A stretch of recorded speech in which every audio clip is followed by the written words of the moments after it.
Hi everyone, I'm Kai from the Austrian Economic Center, the main organizer of the Free Market Roadshow. I'm super excited to join you today for the roadshow this year, again virtually. Let's make the best out of it. I'm joining you from the offices of the Bavarian Taxpayers Alliance in Munich, Germany, who were kind enough to welcome me this morning. Here in Germany, we are currently in a massive lockdown which has been ongoing for almost half a year. It all started off in October with regional lockdowns and then went into November with a so-called lockdown light, because that didn't really work out well. The German government insisted on implementing a full lockdown in December. And that was followed up, because it didn't help either, with a so-called mega lockdown, yeah, that's how they called it, in January, which has been ongoing until, well, really today, with no end in sight. As the mantra has been for many governments around the world in the last year, if something doesn't work, double down until it does, right? I still can't really believe, and I'm sure you can't either, that this corona crisis has been ongoing for a full year. Since then, we have all had to make many sacrifices. Many of us lost friends and relatives to the pandemic.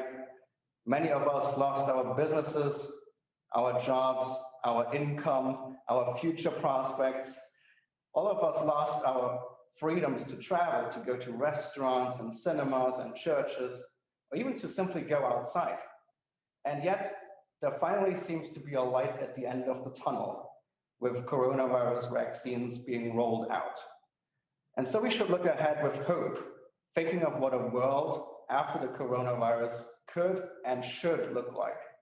How will we get out of the slump? What world do we want to live in post-pandemic? Last year, when the drama commenced, Daniel Bunn from the Tax Foundation, my colleague Martin Gundinger and I offered a study where we looked at what a European economic recovery post-COVID could look like. We argued that what we need is a pro-growth vision, which unchains the previously locked down economy. It was a vision for entrepreneurs and innovators to finally be able to be creative again. No massive recovery programs by central bureaucracies would be needed.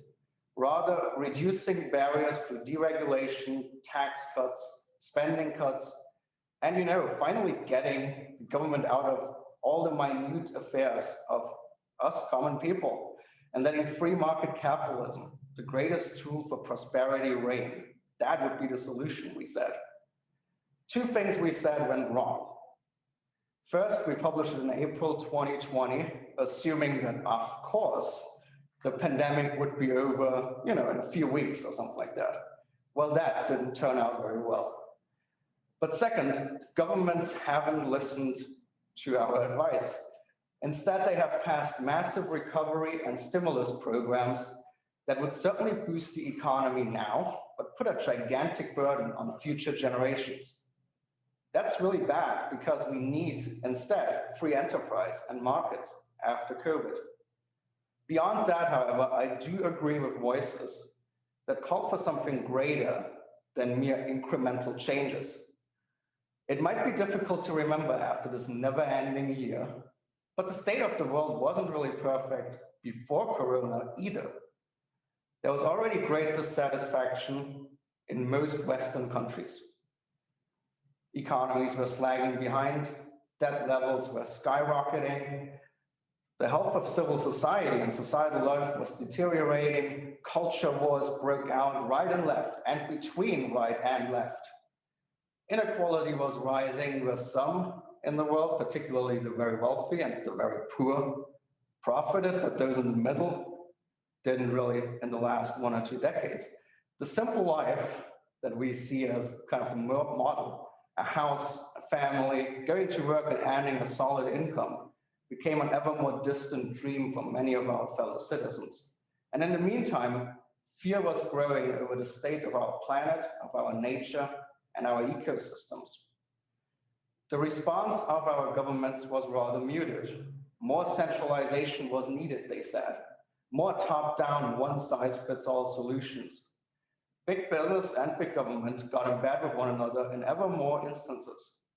Indeed, very little was seen of free markets and freedom for individuals and communities. Very little was seen of self-responsibility and self-determination.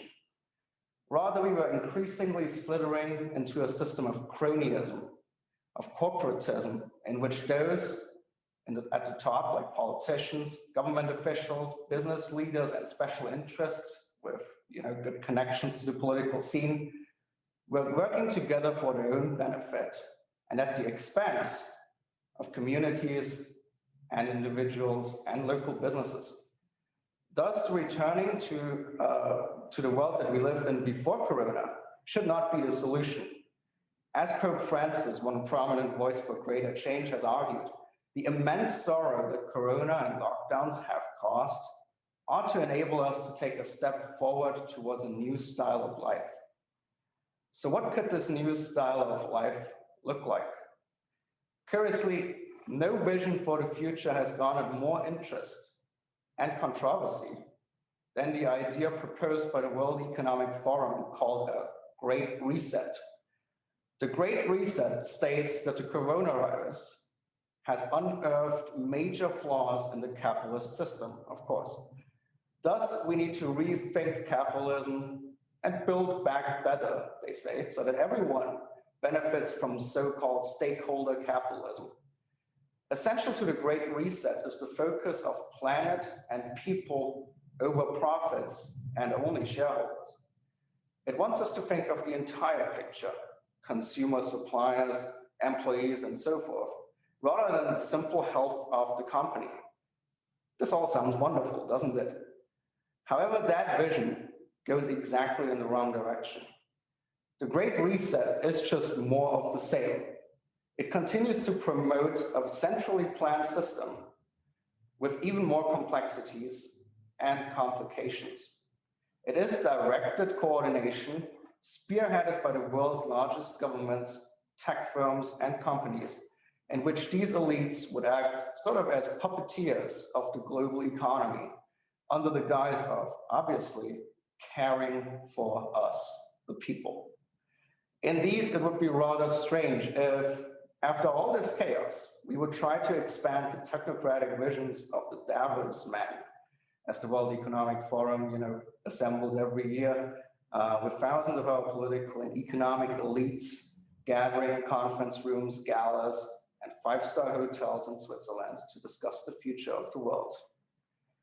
If you ask me, we need precisely the opposite, a vision which starts at the bottom and goes up, at the self-responsible individual, at the local level in our communities.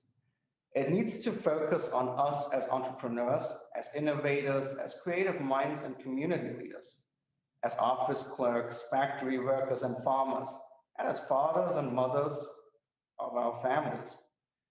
I'm potentially misusing Mother Teresa's famous quote a bit, but when asking what we should change in the world, we should look first at two things, you and me. But for that, we need the government out of our affairs. We need a world of limits, particularly a politics of limits, which is very different to the pre-COVID world and also the Great Reset dreams. The focus should be on bottom-up processes and people voluntarily collaborating with one another, helping one another in one's own communities, but also across borders, without constantly being interfered by those in power who simply don't know enough about the issues and problems on the ground, in contrast to those on the ground. This means limiting politics to its absolute necessity. We often fear that if governments don't act on particular issues, for instance, helping those in need, no one will, and chaos will ensue. But rather, we as citizens, as part of societies, would need to help others voluntarily. Only this would be real compassion and charity. When we independently and from ourselves act, cooperate, and help others out of true benevolence and communal and societal bonds, not when government officials extract resources and taxes from its citizens to engineer society. Of course, getting governments out of the way is also necessary to better humanity through the power of free entrepreneurship.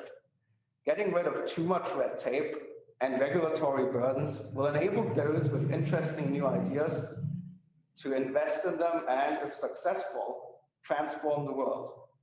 Take the environment as just one example.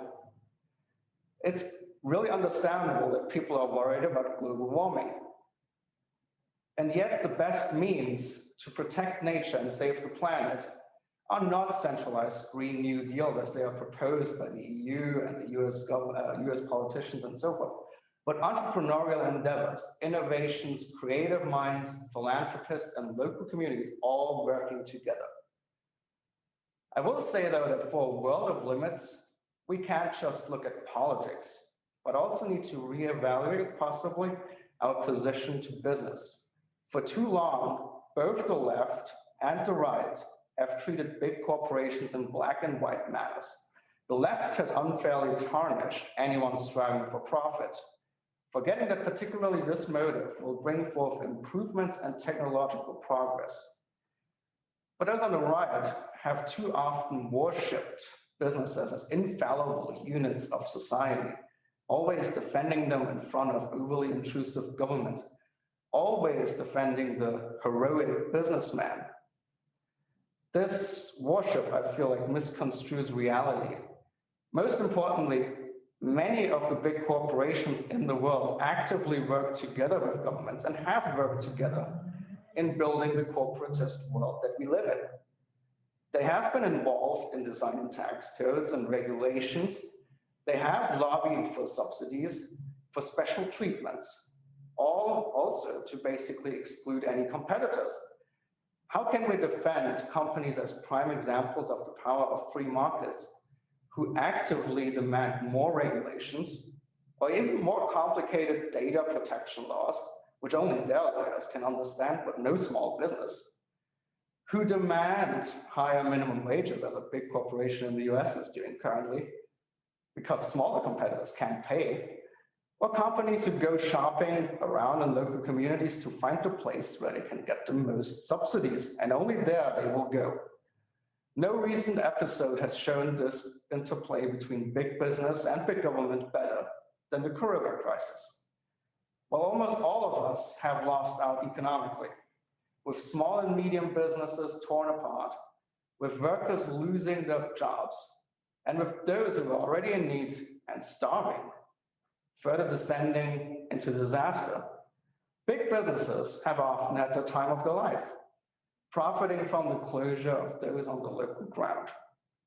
The massive interventions by governments, both through stimulus programs as well as monetary policy, which has pumped an insane amount of money into stock markets and other areas of the economy, have helped, in particular, corporations and the wealthy.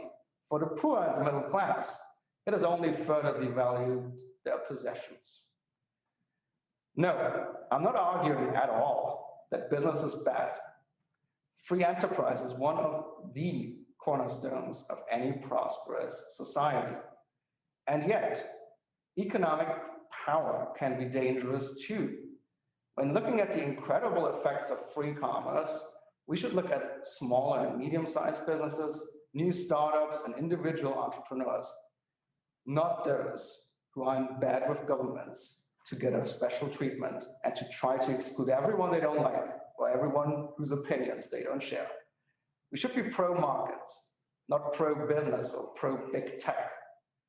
Power corrupts and absolute power corrupts absolutely. That is a famous saying by Lord Acton. And to my liking, it is the most important lesson we should take into a post-COVID world. By stopping to worship any worldly powers and setting limits to bigness and centralization in general, we can improve our world in a bottom-up way. We can look at ourselves as individuals, cultivating our own virtues and skills, and finding inner stability as we leave this COVID wilderness. There's more than a year-long fasting from freedom.